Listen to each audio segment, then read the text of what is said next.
Welcome to another installment of Standards in Focus. This time, we're talking about the standards around institutional assessment and improvement found in Section 1B of the Substantive Standards. Of course, the ideas of assessment and improvement are referenced throughout the standards. You'll find numerous references to self-evaluation, institutional assessment, and continuous improvement. For example, ACCSC's principles include self-evaluation and continuous improvement, providing a high-level definition of these ideas.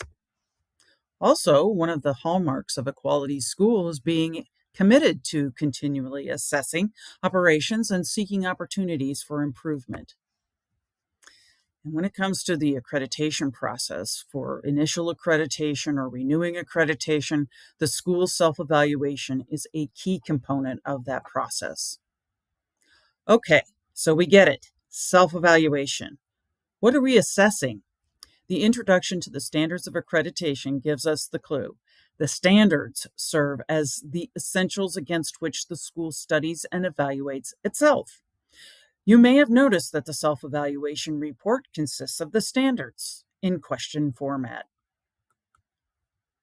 Another core concept about the self-evaluation process is that it is an assessment of the complete school and should involve the entire team, faculty, students, and administration.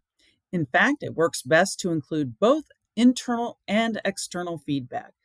So graduates, program advisory committee members, and employers can all have valuable feedback for the self-evaluation process.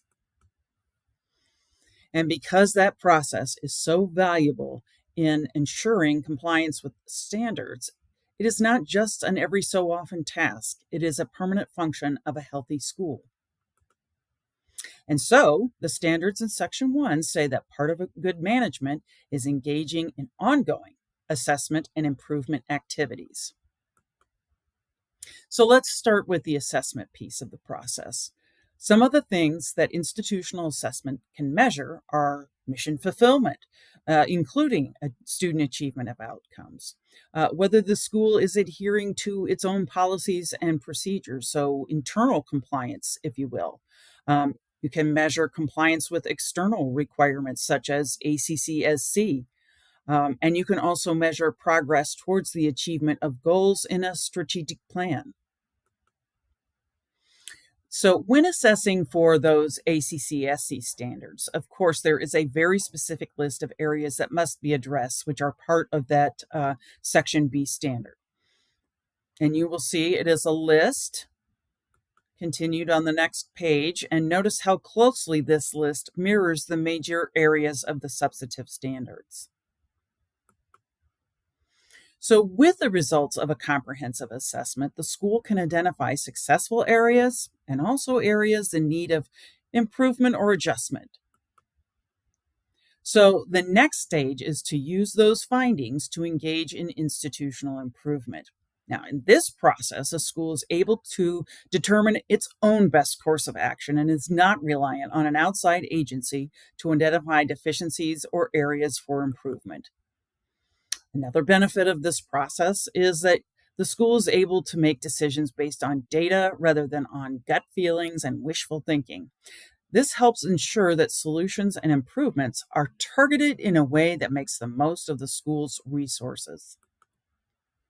Even better, schools are able to support claims of institutional and student success with data, be able to conduct timely and effective problem solving, and execute those nimble responses to changing external circumstances that are so needed all the time.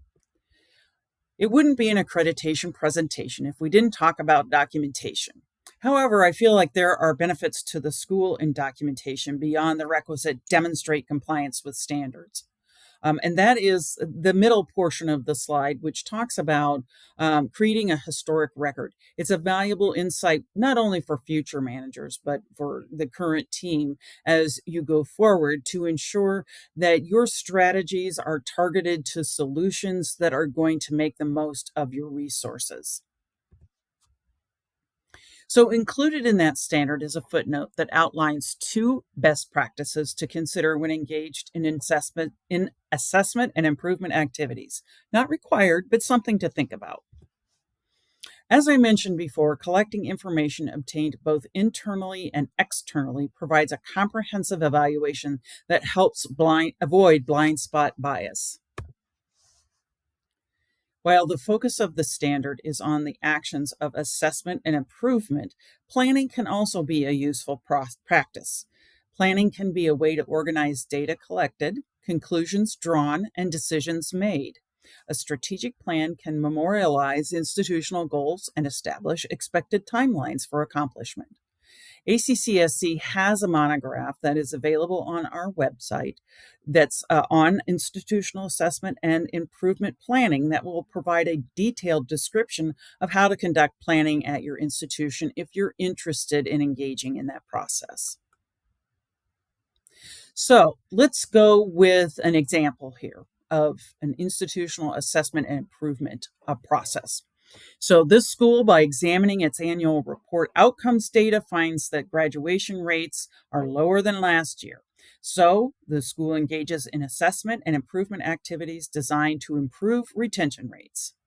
So, through the assessment, the school conducts a study of the reasons for student withdrawals and finds that most students drop due to academic reasons. So, given that information, the school decides to implement more rigorous admissions criteria in order to identify applicants that are more academically capable of being successful. So, measuring the effectiveness of this strategy would be to compare the academic progress of students who were admitted under the old and new criteria. And then over time, the school can use retention data to determine the effectiveness of the new admissions criteria.